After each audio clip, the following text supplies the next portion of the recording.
বিশেষ করে শিক্ষা ব্যবস্থা ধ্বংসের পেছনে এই দীপমণি এবং এই নভেলের দ্বারা যত ক্ষতি হয়েছে এ জাতি কোনোদিনও ক্ষতি পোষাতে পারবে না। আপনি দেখেছিলেন কত নিচে নেমেছে শিক্ষা ব্যবস্থা, একেবারে নিচে নেমে গেছে এই মুসলমানের দেশ, ৯৬% মুসলমান আমরা, অথচ ইসলাম ধর্ম পড়াচ্ছে দেখলাম একজন হিন্দু। কোথায় নেমেছেন আপনি? এরপর আপনার মায়া লাগে, ওটা টুকরা টুকরা করলেও গায়ের ঝাল মেটে না। কারণ আমারে শুধু ধ্বংস করেন, আমার পুরা প্রজন্ম ধ্বংস করে দিয়েছে। আল্লাহ দয়া করে হাত দিয়ে বাঁচিয়েছে, নয়তো আমরা ধ্বংস তো হয়ে গিয়েছিলাম।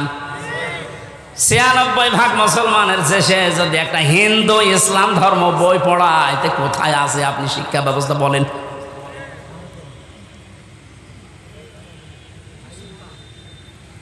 একটু শুধু ওপর দিয়ে একটু ডিম মারে, আপনার সহ্য হয় না, আর আমার মাথায় দড়ি দিয়ে যে ছাগলের মতো টেনে নিয়ে গেল, তখন আপনার সহ্য হলো কি করে? তিরমিজি শরীফের হাদিস, নবীজি মসজিদে নববীতে প্রবেশ করে দেখলেন ডান দিকে কিছু মানুষ বসে আছে, ওরা জিকির করছে, বাম দিকে কিছু মানুষ বসে আল্লাহর কোরআন নিয়ে আলোচনা করছে। নবীজি বললেন দুইটা দল ভালো কাজে আছে, তবে সবচাইতে উত্তম কাজে আছে তারা যারা আল্লাহর কোরআন নিয়ে ব্যস্ত আছে। আল্লাহ আমাকে এই মুহূর্তেই নির্দেশ দিয়েছেন আমি যেন কোরআনের শ্রোতা হয়ে এদের সাথে বসে আলোচনায় লিপ্ত হই। আপনি টের পেয়ে পাইলেন কি বললাম? আমি বিশ্বনবী যদি এখন জীবিত থাকতেন আর মান্দার উপর দিয়ে যদি হেঁটে যেতেন, কোরআনের ইজ্জতে, হামজার ইজ্জতে না, কোরআনের ইজ্জতে নবীজি এখন এসে শ্রোতা হয়ে আমাদের সাথে আলোচনায় বসে যেতেন। এত বড় একটা দামি জায়গায় আপনি বসে গল্প করছেন, আপনি মানুষ, চুপ করেন।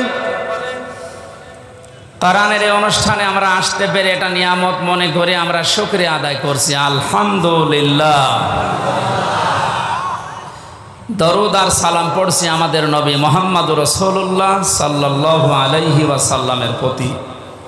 যে সমস্ত বিষয়গুলো মানুষ পেলে নারাজ হয় কিন্তু আল্লাহ খুশি হয়, তার ভেতরে অন্যতম হচ্ছে কন্যা সন্তান, বৃষ্টি, মেহমান, অসুখ বিসুখ, এগুলো পেলে মানুষ নারাজ হয় স্বাভাবিকভাবে।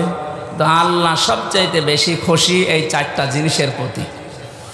কন্যা সন্তান দিয়ে মানুষকে আল্লাহ নবীজির সাথে জান্নাতে রাখতে চায়। বিশ্ব নবী জানিয়েছেন যার 1টা 2টা 3টা কন্যা সন্তান হবে, ও যদি সঠিকভাবে এলেম শিক্ষা দিয়ে তার বিয়াত দিয়ে সৎ পাত্র দেখে পাত্রস্থ করতে পারে, এ পর্যন্ত দায়িত্ব শেষ। তাহলে কিয়ামত পর্যন্ত ওই মা বাবা গার্জিয়ানের সাথে আল্লাহর রহমত থাকবে। আপনি টের পেলেন নবীজির কথা কত দূর গিয়েছে? শুধু দুনিয়ায় না, কিয়ামত পর্যন্ত থাকবে। সুতরাং আজ বাংলাদেশে ইসলামপন্থীদের উত্থান দেখার পর অনেকেই, বিশেষ করে জালেমরা তো বলতোই, এখন অনেক মুনাফিক এ কথা বলা আরম্ভ করছে। মেয়েদেরকে জুজুর ভয়টা দেখাচ্ছে যে ইসলাম যদি এসে পড়ে তোমাদের কিন্তু ঘরে আটকিয়ে রাখবে। এ কথা অনেকে শুনছি না আমরা। খুশির সংবাদ দিচ্ছি, বাংলাদেশ জামাতে ইসলামীর শ্রদ্ধাভাজন আমির জামাত অনেক ঘোষণা দিয়েছেন, ইসলাম যদি এদেশে আসে, আল্লাহ যদি খেদমতের সুযোগ করে দেয়, আমরা গ্যারান্টি দিতে পারি আজ যারা জুজুর ভয় দেখিয়ে মেয়েদেরকে উল্টা পুল্টা বোঝান, এই মেয়েরা তখন সবচাইতে বেশি খুশি হবে এবং কিয়ামত পর্যন্ত যত মহিলা এই বাংলাদেশে আসবে তারা মনে করবে আমরা মায়ের কোলের উপরে আছি। সেরকম গ্যারান্টি ইসলাম দিতে পারে না পারে না? পেরেছিল ইসলাম, এখনো ইসলামী আছে, কিয়ামত পর্যন্ত ও ইসলামী থাকবে। যেন আমরা যেন আবার ইসলামের ভেতরে ওলট পালট কিছু না ঢোকাই। কারণ বাংলাদেশ, ভারত, পাকিস্তান এই সমস্ত দেশে আসল ইসলামের চাইতে বানানো ইসলাম বেশি চলে। কথা বলেন না কেন? ওই সমস্ত ইসলাম বাদ দিয়ে আমরা যেটা আসল ইসলাম, ইন্না দীনা ইনদাল্লাহিল ইসলাম, আল্লাহর কাছে যেটা মনোনীত, ওইটা আমরা কায়েম করে প্রতিষ্ঠার মাধ্যমে যে বিজয় পেয়েছি এটা সর্বোচ্চ চূড়ায় পৌঁছিয়ে দিতে চাই। আল্লাহর সাহায্য এসেছে কিন্তু এখনো পর্যন্ত কাঙ্ক্ষিত বিজয় আমরা পাইনি। কথা বুঝতেছে? কাঙ্ক্ষিত বিষয় তখন হবে যখন আল্লাহর বিধান দিয়ে এই জমিনটা চলবে। এখনো পর্যন্ত একটা বিধান কায়েম হয়নি, আস্তে আস্তে হবে। আশা করছি ইসলামের হাতে আসবে এ দেশ। যে জালেমগুলো বিদায় নেওয়ার কারণে যে আফসোস করে, তার তো আফসোস করার কথা না। কোরআনে কারীম জানিয়েছে, ওয়ালা ইয়াহসাবান্নাল্লাযীনা কাফারু আন্নামা নুমলি লাহুম লিয়াখায়রুল লিআনফুসিহিম। হে নবী, কোরআনে কারীম থেকে আপনি ওই কাফেরদেরকে আপনি জানান। আর অনেক কাফেরেরা এই ধারণা করে যে আমাদেরকে আল্লাহ ক্ষমতার চেয়ারে রেখেছেন ভালোবেসে। না, আমি তাদেরকে এই চেয়ারে বসার পর এই যে জুলুম করার জন্য যে ছাড় দিয়ে দিয়েছি, ওরা ছাড় পেয়ে জুলুম করতে আছে। ইন্নামা নুমলি লাহুম লিয়াজদাদু ইসমা। ওদের এই চেয়ার দিয়েছিলাম, টাকা পয়সা দিয়েছিলাম, অর্থ সম্পদ, প্রভাব প্রতিপত্তি, বিত্ত বৈভব এগুলো দিয়েছি এই জন্যে যেন ওদের পাপের মার্জা পুরাপুরি হয়ে যায়। পাপের মার্জা দেখলাম যখন পুরাপুরি হয়ে গেল, 5 মিনিট সময় চেয়েছিল যে একটা বক্তব্য লিখে যায় জাতির জন্য, আল্লাহ সে সময়ও দেয়নি। কারণ ইসমা পাপ পরিপূর্ণ হয়ে গেছে। আপনি লিখবেন কি? ওয়ালাহুম আযাবুম মুহিন, তাদের জন্য অপমানজনক শাস্তি আমি আল্লাহ রেডি করে রেখেছি। সুতরাং ক্ষমতা পেয়ে যারা, চেয়ার পেয়ে, টাকা পয়সা পেয়ে যারা মনে করেছিলেন আল্লাহ আমাদেরকে ভালোবেসে দিয়েছে, ভালোবেসে দেয়নি। আপনার পাপ যেন পরিপূর্ণরূপে পূর্ণ হয়ে যায় এই জন্য আল্লাহ এই সুযোগটা দিয়েছিলেন। আর আপনি সুযোগকে একেবারে 100 ভাগ কাজে লাগিয়েছেন। এমন কোন হীন অপরাধ নেই যা 15 বছরে হয়নি। এটা আমার আগে যে মেহমান বলছিলেন না, কেউ রেহাই পায়নি, আসলেও তাই। যারা জালেমদের দলে ছিল তারা কি রেহাই পেয়েছে? তাদেরও তো ক্ষতি হয়ে গেল, কারণ জালেমদের দুনিয়াও শেষ, আখিরাতও শেষ। আমাদের নাই দুনিয়া আপনি ধ্বংস করার চেষ্টায় ছিলেন, কিন্তু আপনি নিজেদেরকে কি করলেন বলেন? সারা পৃথিবীর মানুষের কাছে এখন একটাই ঘৃণিত নাম, এই জালেমের। এত নিকৃষ্ট কাজ মানুষ করতে পারে আয়না ঘরের নাম নিয়ে, আমি নিজে না থাকলে বুঝতাম না। উপদেষ্টা আসিফ মাহমুদ কয়েকদিন আগে ঘোষণা দিয়েছে, আয়না ঘর বাংলাদেশে যত জায়গায় আছে একটাও যেন ভেঙে ফেলা না হয়।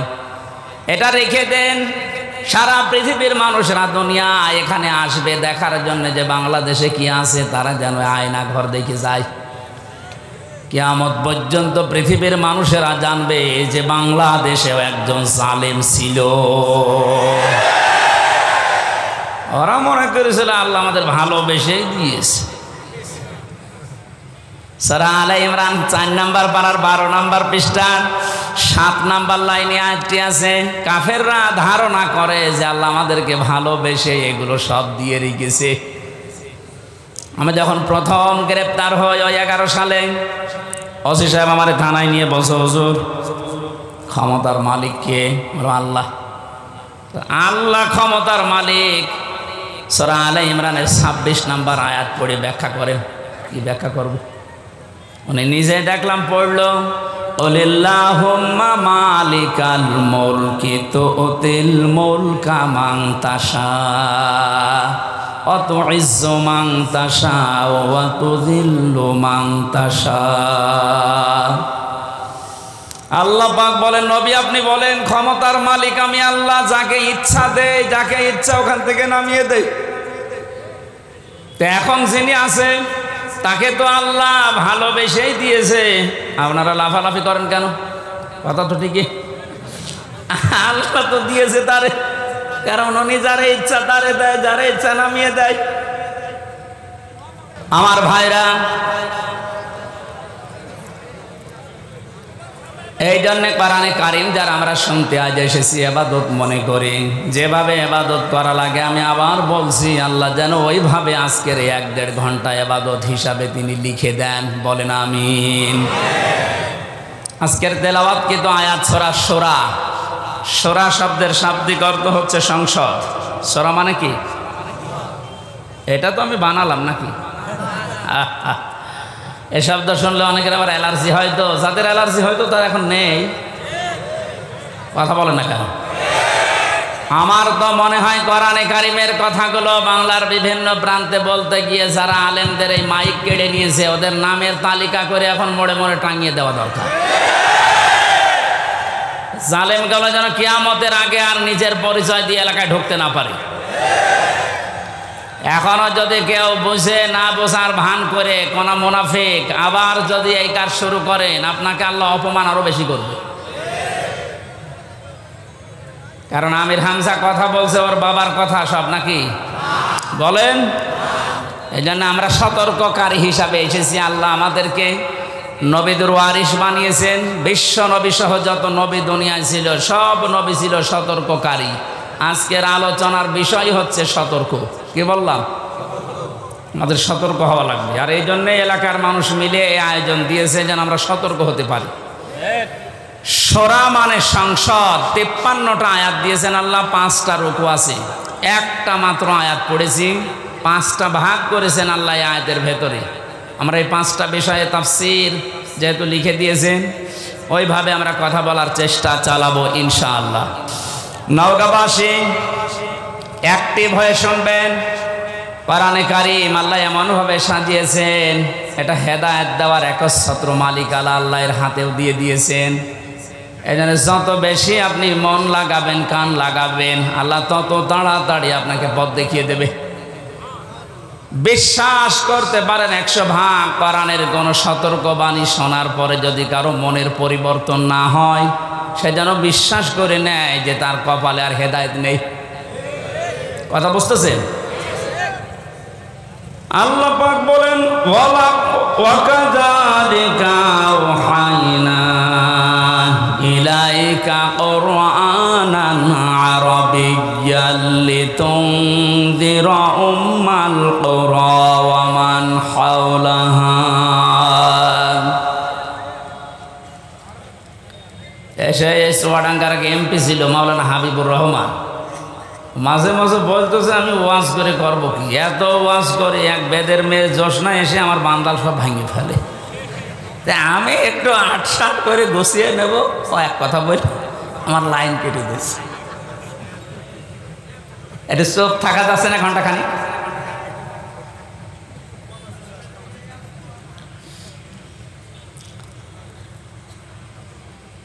চারটা বড় বড় নিয়ামত আল্লাহর কাছে আমরা কথা বলছিলাম। উনি নিজে পছন্দ করেন কিন্তু তার এই বান্দা বান্দিরা এটা পছন্দ করে না। 1 নম্বরে কন্যা সন্তান। সুতরাং মেয়েদেরকে যে জোর ভয় দেখানো হচ্ছে, বিশ্বনবী ওই ভয়টা 1500 বছর আগে কাটিয়ে গিয়েছেন। কথা বলেন না কেন? আপনারা সব করতে পারবেন, শুধু পর্দা এইটা মেনটেন করে আপনি সব করতে পারবেন, কোনো নিষেধ নেই আপনার। সুতরাং ডান বলেন বাম বলেন নাস্তিক বলেন আর যাই বলেন, যারা উল্টা পাল্টা ভয় দেখাচ্ছে এগুলো তাদের নিজেদের স্বার্থে। আল্লাহ আমাদেরকে বোঝার তৌফিক দিন, বলেন আমিন। 2 নম্বরে মেহমান। মেহমান যে ধরনের হোক, নবীজি বলেন কেউ যদি আল্লাহ এবং কিয়ামতে জবাব দিতে হবে এই বিশ্বাস করে, সে যেন অবশ্যই মেহমানের সম্মান করে। কারণ মেহমান যখন আপনার বাড়িতে আসবে সে তার নিজের খাবার নিয়ে আসবে, আপনি শুধু আপ্যায়ন করার কারণে পুরাটা সাদগা দেওয়ার সওয়াব পাবেন। 3 নম্বরে বৃষ্টি, এটা মাঝে মাঝে আমাদের উপরে হচ্ছে, এটা আল্লাহর রহমত। 4 নম্বরে রোগ ব্যাধি। 4 নম্বর কি? বান্দার চলতে ফিরতে উঠতে বসতে যে সমস্ত অপরাধগুলো হয়, আল্লাহর কাছে যাওয়ার আগ পর্যন্ত যেন আপনি একেবারেই পূত পবিত্র হয়ে যেতে পারেন। এই জন্য রোগ শোক দিয়ে আল্লাহ মাঝে মাঝে আপনাকে পূত পবিত্র করে নিয়ে যেতে চান। এই জন্য রোগ শোক হলে আপনি ভেঙে পড়বেন না, আল্লাহর ওপরে রাগ বাড়াবেন না, এটা আপনার গোনা মাপের কারণ। নবীজি বলেন যদি পায়ে কাঁটাও ফোটে, জ্বর হয়, তাও মনে করবো আমার একটা গোনা মাফ হয়ে গেল। বলেন সুবহানাল্লাহ।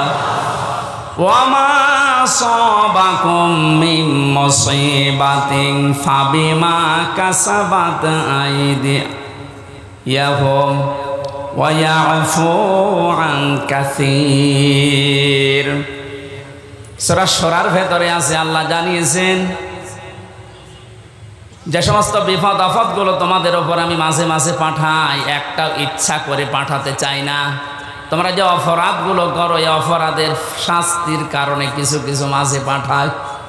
সব অপরাধের শাস্তি যদি দুনিয়ায় দিয়ে দিতাম শ্বাস করার সময় পেতে না।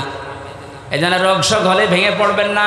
কিছু মানুষের অভিযোগ হয়ে যায় আল্লাহর উপরে, আল্লাহ তুমি আমার এই শুধু দেখো, পাশের বাড়ির কেউ দেখে না। আরে ভাই, আপনার রোগ দিয়েছে যে কোনো একটা অপরাধ মুক্ত করার জন্যে, যে কোনো একটা গুনাহ মাফ করার জন্যে, নয়তো কঠিন ময়দানে গিয়ে আপনি ধরা খান, এটা আল্লাহ চাই না। এই জন্যই রোগটা দিয়েছে।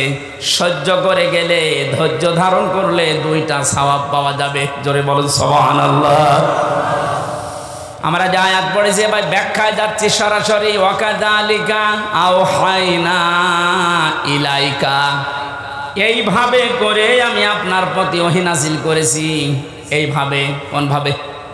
তাফসিরে ফি জিলালিল কোরআনে লিখেছেন, মুফাসসির বলেন এইভাবে মানে এর আগে আল্লাহ বহু নবীকে আল্লাহ ওহী দিয়েছিলেন ঠিক এইভাবে। আমরা জানি 104খানা কিতাব আল্লাহ দুনিয়ায় দিয়েছেন, তার ভেতরে বড় বড় 4টা, 100টা সহিফা। নবীদের ওপর আল্লাহ কম বেশি যেগুলো দিয়েছিলেন, এই 104খানা কিতাব, 3খানা কিতাবে আল্লাহ যা দিয়েছেন সবগুলো সামারাইজ করে আমার আল্লাহ কোরআনে কারিমে ঢুকিয়ে দিয়েছেন। তাহলে ওহীর এই ধারাবাহিকতা, নবীদেরকে আমার আল্লাহ পাঠিয়েছেন। নবী হওয়ার জন্য যতগুলো যোগ্যতা লাগে তার ভেতরে 1 নম্বরে নবীরা ওহী পাবে। দুনিয়ার অন্য কেউ ওহী পাবে না, শুধু নবীরা ওহী পাবে। কারা? বলেন বলেন। এখান থেকে কয়েকটা শিক্ষা আছে, আমি সামনে আসছি। আল্লাহ পাক নবীদেরকে ওহী দিয়েছিলেন পূর্ণাঙ্গ শরীয়ত নাজিল করার জন্য। সর্বপ্রথম যে নবীকে ওহী দিয়েছিলেন হযরতে নূহ আলাইহিস সালাম, একেবারে সর্বশেষ কমপ্লিট করার জন্য কোনোদিন আর কিছু লাগবে না। যাকে তিনি ওহী দিয়েছেন তার নাম মুহাম্মাদুর রাসূলুল্লাহ। আল্লাহ পাক তাকে ওহী দিয়ে সর্বশেষ জানিয়ে দিয়েছেন, আলিয়াউমা আকমালতু লাকুম দীনাকুম